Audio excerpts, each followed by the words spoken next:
What's up? Yeah, so if you guys have another background you want me to use, I totally can, but I got a How many green different screen Brogy here, ones?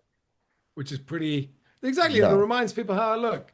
But I'll show you what my background looks like with no background. That's what we No, that's have. fine. That's fine. And so I think this is better.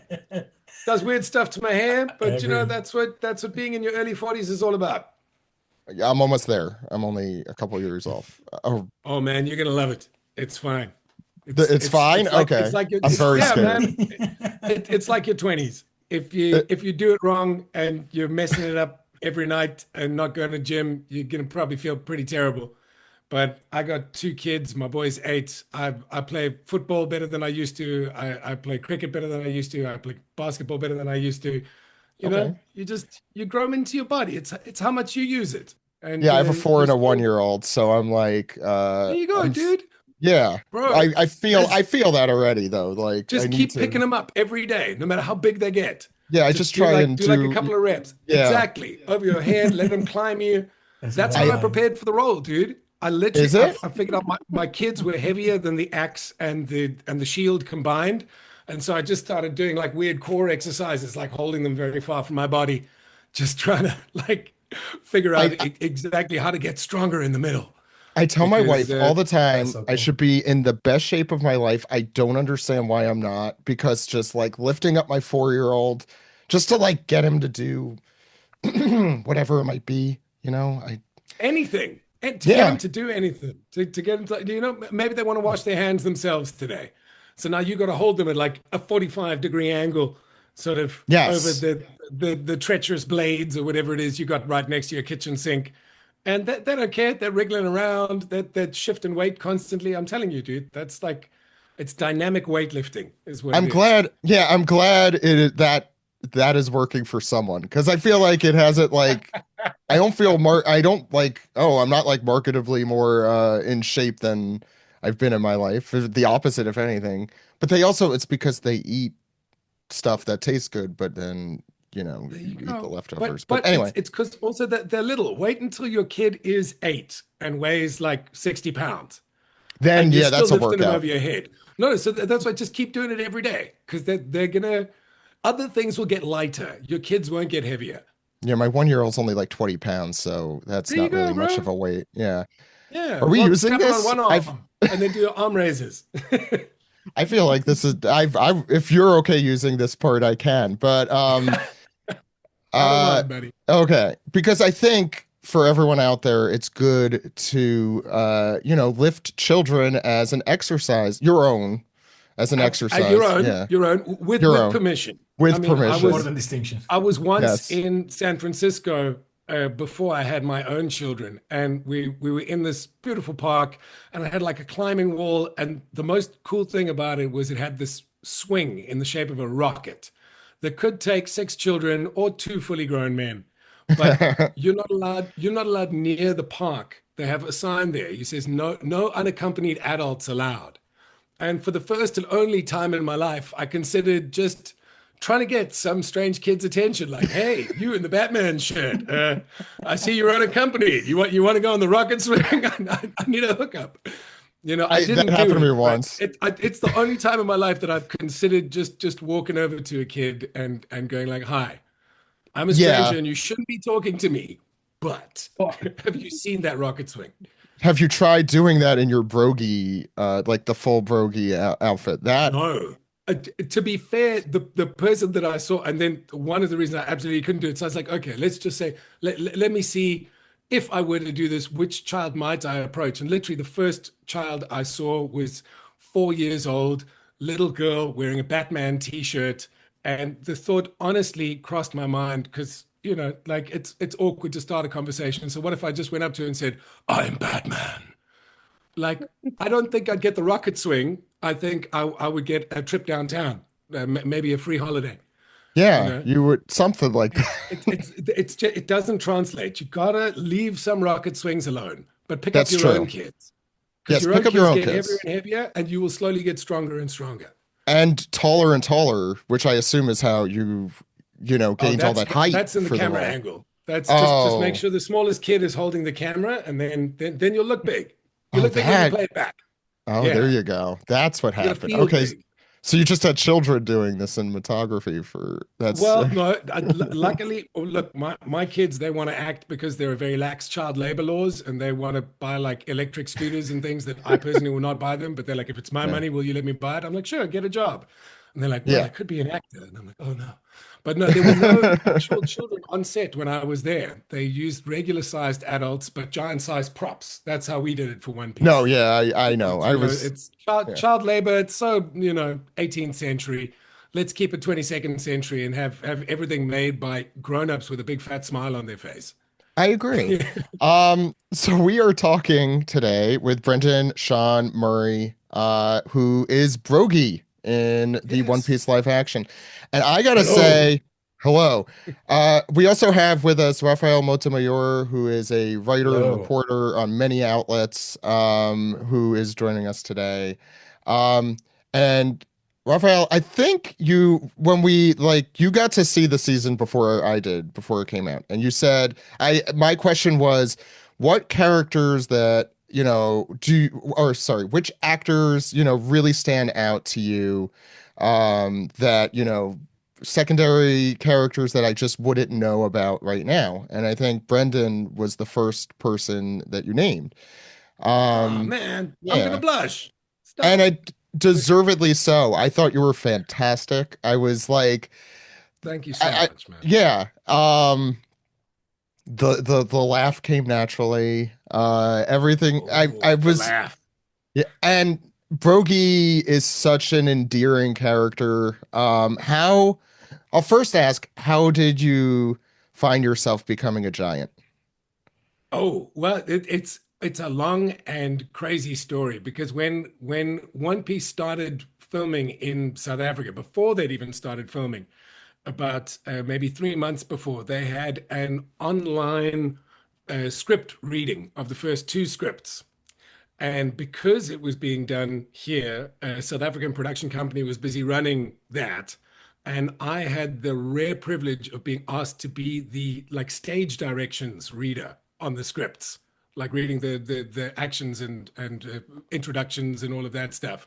And when I read the script, obviously I knew exactly what it was, and my mind was blown. I did wonder, like, is Oda going to have the fish as his Zoom icon? But I never got to find out. It was just the lead actors, and I got to see Inaki, Emily, Jacob, and Makinyu, like literally just almost raw. And my mind was blown. I loved it from that very split second. I was like, this is going to be amazing.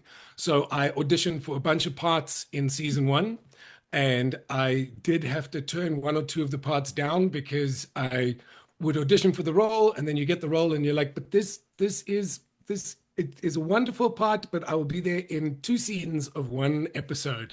Maybe I can just wait for something to bigger to drop. Mm. And when season one finished casting and there was nothing, I kicked myself in the pants a bit, but I was like, no, it was really good. There'll probably be a season two. Then season two gets confirmed and they start putting out casting calls. And I'm busy looking at the characters in the upcoming arcs. And I'm not built like the statue of David. Okay. I'm built like a very happy potato.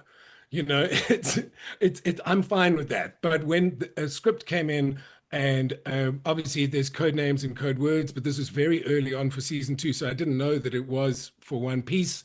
It said have to audition with your shirt off, and I was like, no, this isn't gonna work. This isn't gonna work for me.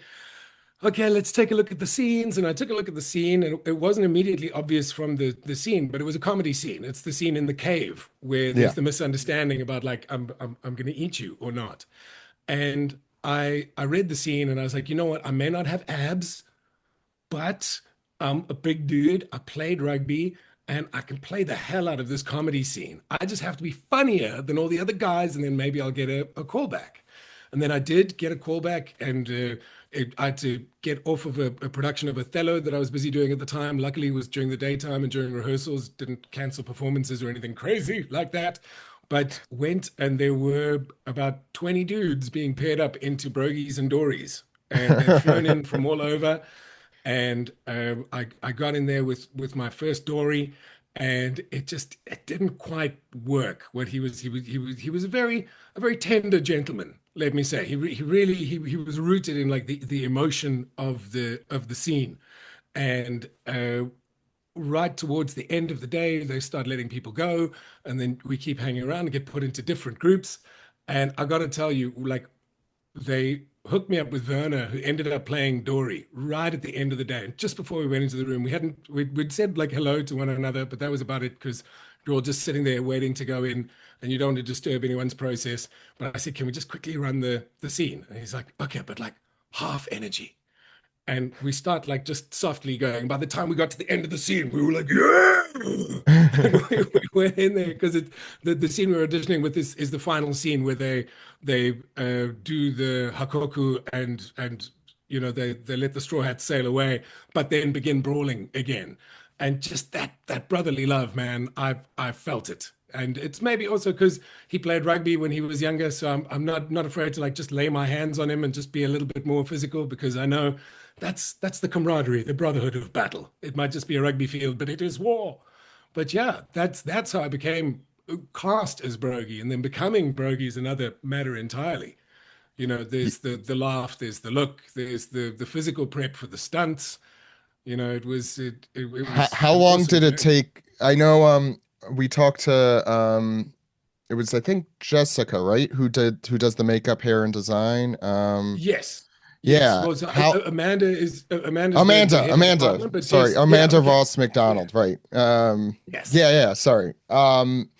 So how long were you, you know, getting ready to become Brogy when Oh Lord. Well, so my prep actually started like 3 months before we started shooting.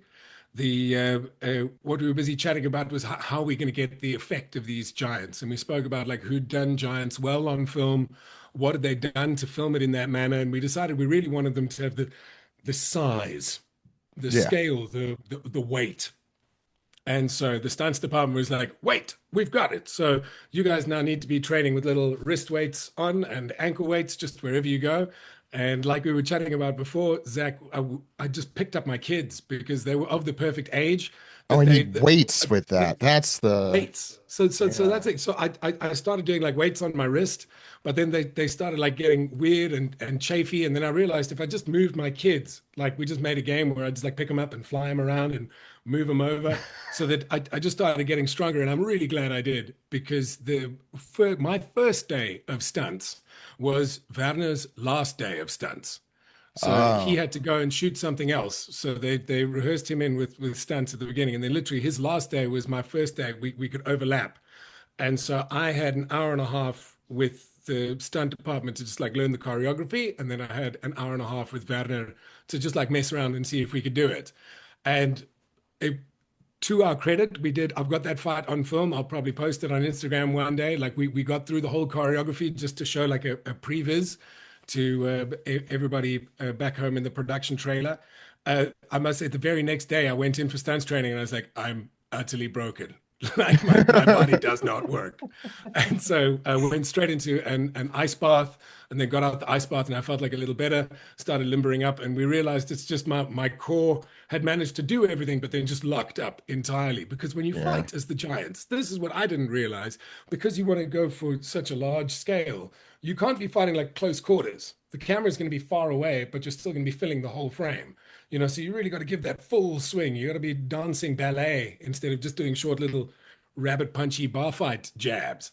And Yeah. the axe has got 90% of its weight, like right at the end. It's got that big giant ball on the end and the actual blade. So we had like a safe version, which was soft, and then like a real version. And the safe version was supposed to weigh a lot less, and it ended up weighing just a little bit more, but to Oh, stay safe, you know. But I had 2 solid weeks of just intense stunts pretty much every single day to get the choreography right. And then we had a week's break. During that time, I was also doing all the costuming. And when it comes to like on the day, man, so I'd leave my place at about 3 a.m. hmm. I would get in the car and I'd go and I'd probably be uh, watching or like reading One Piece probably on Shonen Jump, just looking at Oh, like our scenes and like that because I really wanted to honor. They did it so well in season 1 and they've done it so much in season 2 there are these beautiful frames that Oda has, and there are Yes. these poses, these shapes that these characters have that you can just totally use to your advantage.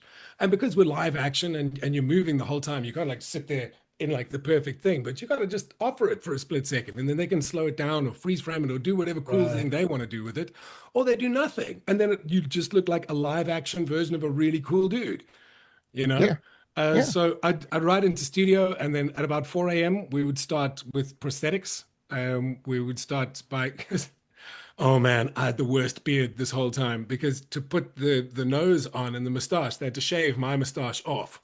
So Ah, I had like a full but you have Ahab, such like good facial Whalers hair beard. anyway. Good Like, facial hair. I did. I looked really Amish. I could have gone on tape for a lot of Amish stuff at that time, but so they would stick on my the nose first. That would take about 45 minutes to get it perfect, and then would come the beard, and then all the other layers of everything else that goes on your face. So we would be in that makeup trailer until about 7:30 in the morning. It would take about three and a wow. half hours with a little Oh 15-minute wow. break for some breakfast. Sausages, because the sausage you can pick up and you just kind of like feed it in. Sausages, boiled eggs cut in half, like anything that fits in the beard. Because if you get a piece of sausage or Yeah. barbecue sauce or something in the beard, it's a major issue because they want to be looking at it that close in an hour and a half's time. So Jeez. after doing that till about 7:30, then I would have half an hour to get into my armor, get into all of my wardrobe. And the armor weighs like 50 pounds. It had all sorts of weights sewn into it to give us again that weight. And because it's real leather, I felt like a tank. When I put it Wow. on, I grew in every direction. It was amazing. But then it was 8 a.m. and 8 a.m. you go to set. They want to start doing like a camera rehearsal at like 5 past 8. And we'd normally do like what's known as a rolling lunch. So we could shoot as much as we could until 6 p.m. So then it's like a 10-hour day, 45 minutes to get the makeup off. You're driving home. You get home at about 8 o'clock at night, just after the kids are in bed. Then you get to like have a shower, stretch because your body's sore, and then you go to bed and you got to be up at 3 again. How many So days? you want to How be trying to many? get to bed by about 10 p.m. at the latest. Sorry, I didn't mean to Wow. interrupt. But how many days of filming was it So around? we were pretty blessed because the challenge of shooting the giants properly meant that we needed to shoot both sides of the scene. You had to shoot it. We called it both sides of the coin. You got to shoot giant scale, and then you've got to shoot human scale, or you shoot human scale Yeah. then giant scale. And normally that means would move from a giant scale set to a human scale set and backwards and forwards. And it was much easier to keep the performances continuous if we did it like one after the other. So if I was up first, Jacob and Emily could really just look at me and lock in and see what I was busy doing. And normally, what would happen is they would go first because Jacob, bless his heart, he would always do such amazing stuff as Usopp. And I really wanted to have Brogy's reactions to be as genuine and as close to what I'd really seen. Because when he's busy doing it up there and I'm crouched down, when we're in my cave on the giant version of the cave, they're sitting on a ledge that's like 3 stories up. So I'm hiding down in the canyon, basically where Miss All Sunday is at the end of the scene, and I'm busy doing my lines to them from there, so they can hear me, and we're getting the timing right. And then I got into a spot so I could just see exactly what he was doing, and it was so hard to not laugh because I'd seen him. We'd done it in like the run through, but then when he was doing his takes, he just put in extra little like poses or pauses. It's when he's telling the story of the mole monster Yeah. and yeah, that's the exact one that I'm busy thinking of. And you'd have to watch him so closely because he's got so many cool little things and you don't know which one they're going to put in, but he always does it in roughly the same spot in the scene. So you can, if you time your wonder, it comes across perfectly. And so when we've got to do that, you really don't want to only be shooting like one scene in a day or 2 scenes in a day or be shooting other scenes in between, because it is such a rigmarole to get all the makeup and the armor and things on. So we ended up shooting for a little over 2 weeks, every single day, Wow. uh, from 8 a.m. until 6 p.m., Monday to Friday, um, just just doing giant work. And that was just for me. Like they'd been working with Werner doing Dory's Yeah. stuff in the week or two before. And so that was sort of my stuff. And in 1 week, a week and a bit, and then the fight and our time together in another, like I'd say 3, 4 days, and then my time with Usopp also took a couple of days just to get it all in there properly. Raphael, I don't wanna monopolize. Yeah, I want to go back really quickly to the audition specifically. You mentioned, I Yeah. know they were using like code names and things to keep it secret. So what did you know about the role going in? And sort of what was the moment where you realized, oh, like this is the character, this is who you're auditioning for? Yeah, yeah. So when I read the first scene, because all I had was the scene in the cave, I was like, okay, this could be just a body horror thing. This could be a horror film. This could maybe be One Piece because they are supposed to be casting around. This seems very much like the behavior of a really good production that's trying to keep things under wraps. So I was definitely interested. But then as soon as they sent the second scene, which is Brogy and Dory on the beach, saying their final goodbye to the Straw Hats. I was like, it's Right. it's it's Brogy, it's Brogy. And then I went back and I reread those chapters of the manga because I've got a Shonen Jump subscription. So I went straight there and I read it, and then I was like, oh my goodness, he does. There is the misunderstanding about having them for lunch. It's him. It's Brogy. And then Are, I just had to try and forget all of that when it came time to audition because otherwise I'd be freaking out way too much. are you Brogy doesn't so? care about things like auditions. He cares about where his next meal or maybe ale is coming from. That's about it. Well, now I'm imagining Brogy at an audition. How what's your experience with One Piece? Well, we'll get to He, that, I guess, he would another make time. an amazing Juliet. I think he's got the tender eyes and the range. He Like if would. if we did a giant pirates version of My William God. Shakespeare's Romeo and Juliet, I think he would want to go up for Juliet. He might not get it, but he's the captain, so they might give it to him. Giant Shakespeare, Amazing. like Elbaphian Shakespeare, is an amazing concept that I hope takes off. It's like the what is Me too, man. I yeah. would definitely go see it. Oh yeah. Like, Well, you'd be in it, I think. You'd have to be in it. Yeah. You got the part. I'd produce it. I'd go 50-50 with anyone who's out there. Let's go. Okay. Yeah. Werner doesn't want to do that with you. I don't know. I'll ask. I don't know if he's got the classical Shakespearean training that I have.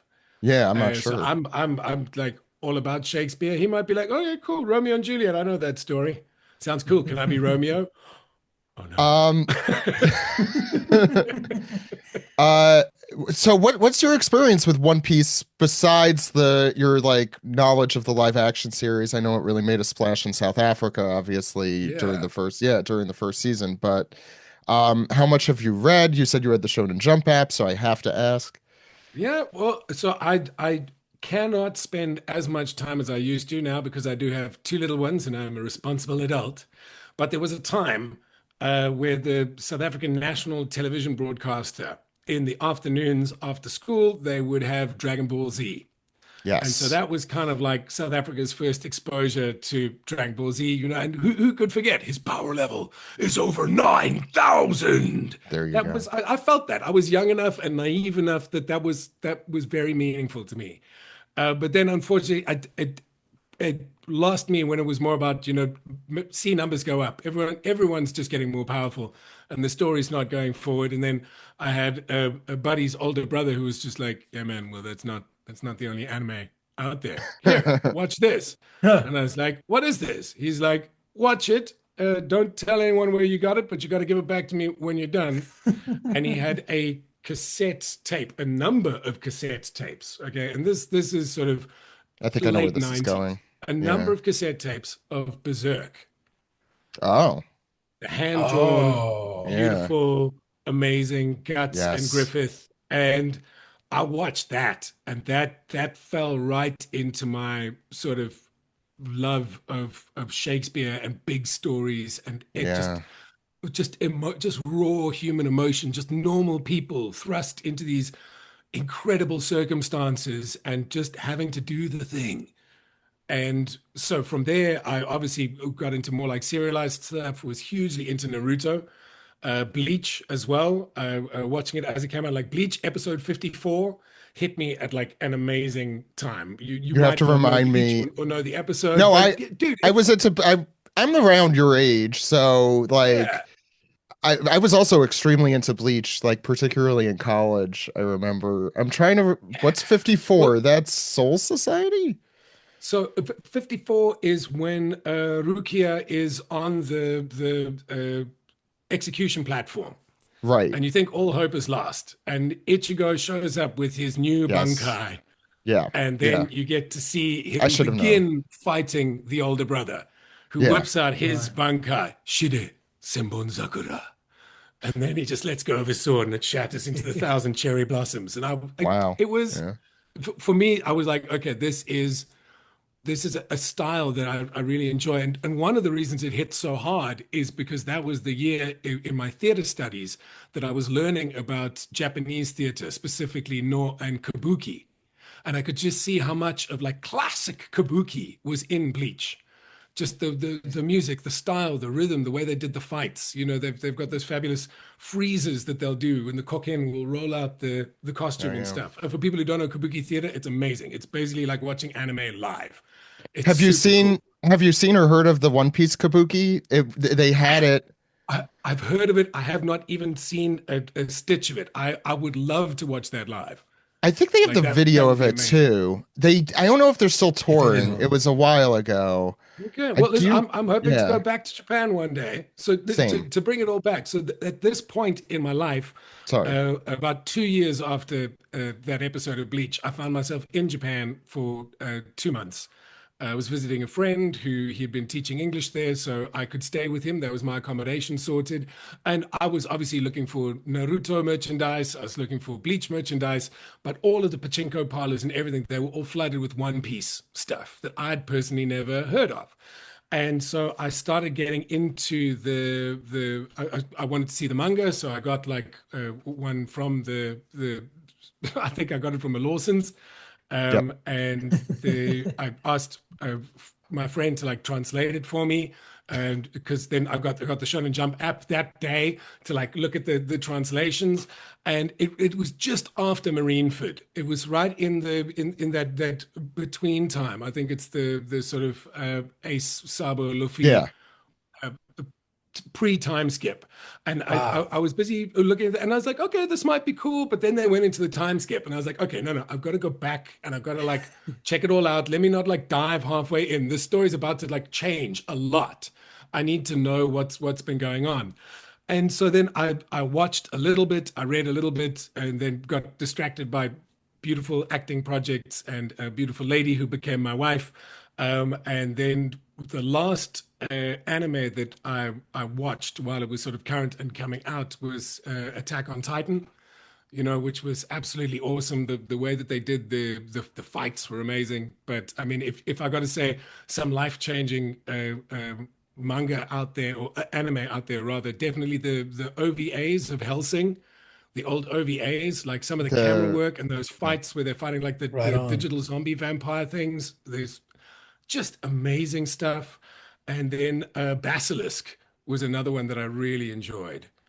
Yeah, I'm getting I'm a trying to theme remember. here. I like these Yeah, all, yeah, which I fit for you and your character, you I know, think I both. think for me, my characters, I was definitely like a big fan of the genres. I mean, I've also watched, you know, Full Metal Alchemist and things like that. Yes. I've gotten into all sorts of different things, but when you have so many other things to do, Oh, it's trust very me. difficult. So you got to pick one, right? You got to pick one, and you got to love it. And so That's what I did, and since that's why I'm not caught up in like yeah, anything else. well, Yeah, so whenever since season one was shooting in Cape Town, I've been reading the manga and getting into the anime, One Piece, and I'm now finished watching Marineford. I'm starting Fishman Island now, so I've done. I'm now basically back where I was when I was doing when I was sitting there in Japan, reading the Shonen Jump at the time. yeah, So yeah, man. What else crazy would you like to journey. know? Because unfortunately, I have to go and make some dinner with some lovely children now. No, But that's reasonable. No, yeah, this was great. Yeah, and I think all I want to say is that first pleasure to have you here. What an Dude, amazing honored journey. to be here. Like what Yeah.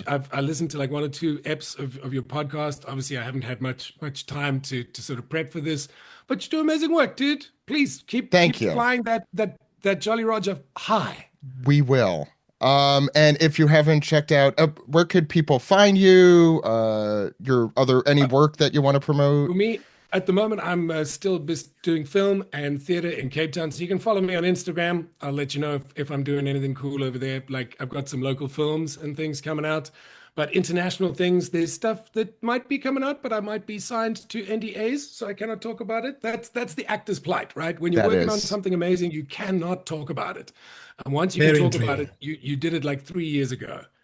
It's beautiful problems to have. I know. Yeah, it's a good problem. But Brendan, thank you Yeah. so much for coming on. It was really awesome Thank talking you to you so and much, really Zach. great work. And Really thank you, great work. Raphael, for Great joining as talking to well. you. Yeah. Great talking to you. Hopefully, Yeah. we'll see you back in season like 15 or something. Oh, we will. Absolutely. And if you guys want a longer interview at another time, you just let me know. We can pick up where we Oh, left off. if I you love you need more to guys. talk about with Brogy, let us know anytime you want. All right. Hey, buddy, you just hit me up and I'll oblige anytime. Okay. Take Stay care, well. Brendan. Yeah, you too. Cheers, Take buddy. care. All Yep. right. Bye. Bye.